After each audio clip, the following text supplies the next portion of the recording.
John Anderson and Nicole Sinessa, and we're with O'Yea's Real Estate. Today's video, we're going to be talking about managing a short sale in a divorce scenario.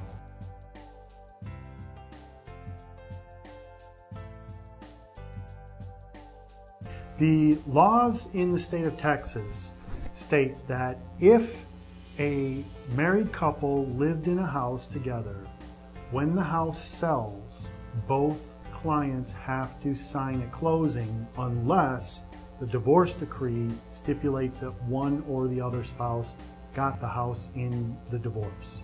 A scenario, let's say a person buys a house as a single person, the deed is in their name only, the mortgage is in their name only, but they get married, he gets or she gets married after they purchase the house, and now sadly there's a divorce. Well, just because the one person bought the house as a single person and brought it into the marriage doesn't mean that other person, the spouse, does not have to sign. They do either have to sign at closing or it has to be in the divorce decree that the one person gets the house as the legal owner. Okay, and let's clear up a common misconception, especially, we've had this with our own clients. Many times. Many times, more than we can even count, that whenever there's a divorce, they think that because they did what John said and had a divorce decree saying that they are the only ones obligated to the house, they think that the other spouse does not have to be involved. And that is not the case. Right, and in this case, let's give an example. You've got a couple that were married and they bought a house. So on the mortgage, it's got both names on the mortgage and both names on the deed. Now they go through a divorce and they do the right thing in a divorce decree and one person gets the house. Okay, but both people were on the mortgage. So unless that house was refinanced and the other person was pulled off the mortgage in the refinance, both people are going to have to be involved in the short sale. So in a situation like that, you're a client and you're a borrower and you want to do a short sale, but you have to get your spouse on board. That can be difficult, but it is very important that we get both cooperation, because if we don't, then we can't do the short sale. If the short sale doesn't work, or if there's no cooperation, the house goes into foreclosure, both people are going to have the foreclosure on their credit report and in the public record. And it goes into the public record forever.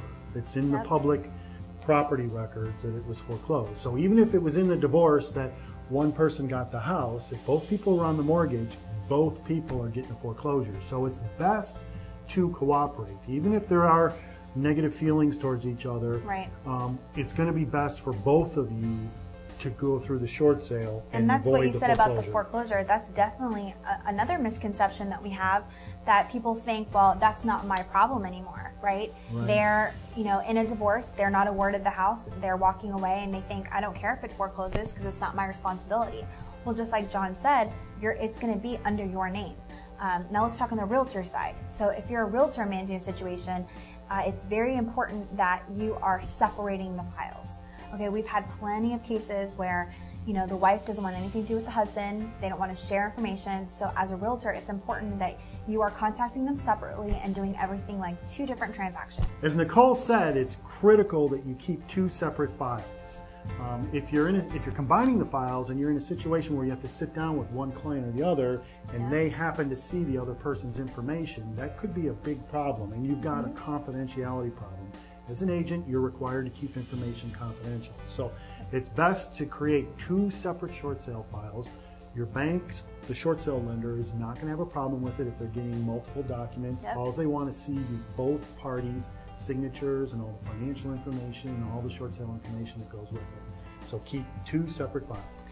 When John goes out to the properties, he tells both borrowers, I'm going to need updated statements. So if your spouse is not cooperating, or agent, if you have a client that only one is cooperating, you need to make sure to let them know ahead of time, listen, we're going to need your cooperation, sending us updated statements, bank account statements, updated pay stubs, and at closing, we're going to need you to sign. So make sure that they're on board from the very beginning, just because you don't want to go through the whole process and then them not want to show up to closing. That could be a huge thing. Some other tips and techniques for when you're dealing with a divorce is it may be best for you as an agent to contact both of them separately. If you're relying on one person to contact the other, especially if there's negative feelings involved, one person may not want to cooperate simply out of spite or mistrust or any other reason like that. So as an agent, contact them both separately. You can explain that everything has to be confidential and the benefits of doing a short sale and avoiding the foreclosure. As an agent, it's really your job to manage. It's going to be a little bit more difficult because, especially most divorces aren't the most happy endings. So you're going to have to manage and make sure you're not sharing any of the confidential information. As a borrower, if your significant other, your spouse, your ex-spouse, if they decide that they don't want to cooperate, you might want to have a conversation with them and let them know, listen, if we want to avoid this foreclosure that's going to be on both of our records, it's best that we cooperate. So, you might want to talk to them about the repercussions if they decide not to do the short sale as a foreclosure prevention. So, if you've got any other questions concerning divorce and a short sale, more than happy to help you out with them.